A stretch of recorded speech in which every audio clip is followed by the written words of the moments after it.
Okay, here's just a couple of answers to some questions about when's the next big one in California and Washington.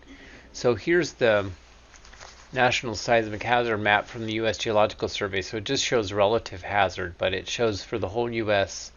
kind of where we might expect earthquakes. And they can occur anywhere, but this is based on geologic information as well as historic earthquakes. And so we can have a reasonable chance of expecting where they should be. So you can see the highest hazard is in California and then Oregon and Washington. So San Andreas Fault System up to the Cascadia subduction zone.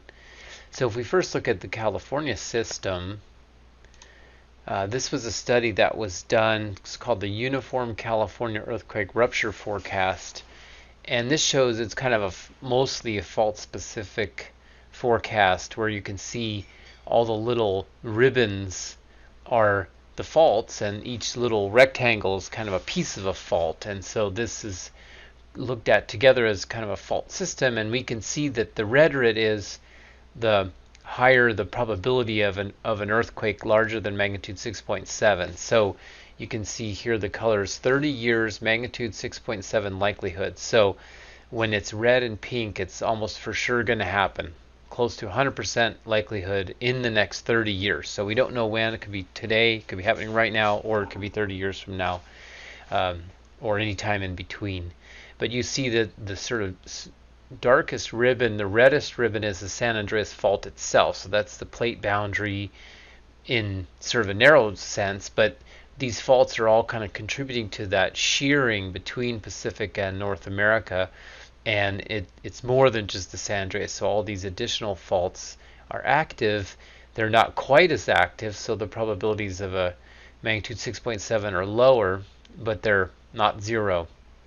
And so this shows kind of where those sources of earthquakes might be, and then if they break, then the ground shaking sort of propagates away from them. So we could expect earthquakes almost anywhere in Southern California, and then especially in Central and Northern California in the western part of the state where the San Andreas system is. But if they're big enough, they'll be felt everywhere.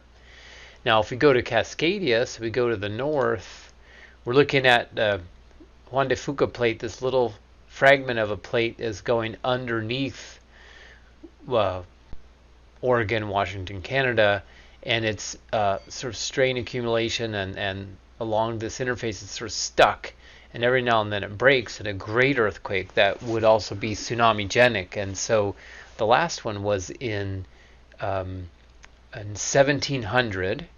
We know pretty well because there were tsunamis felt in Japan, and they were recorded, and they didn't have a local source. They were called the orphan tsunamis. And so after a bunch of work, it was figured out they actually came from Cascadia. They went all the way across the Pacific to Japan. So anyway, we know pretty well those events, and they're going to be, on average, it's very crude, but sort of 500-600 year recurrence intervals. So we're maybe getting close to that return, but it's very difficult to predict just in any one day that it'll be happening.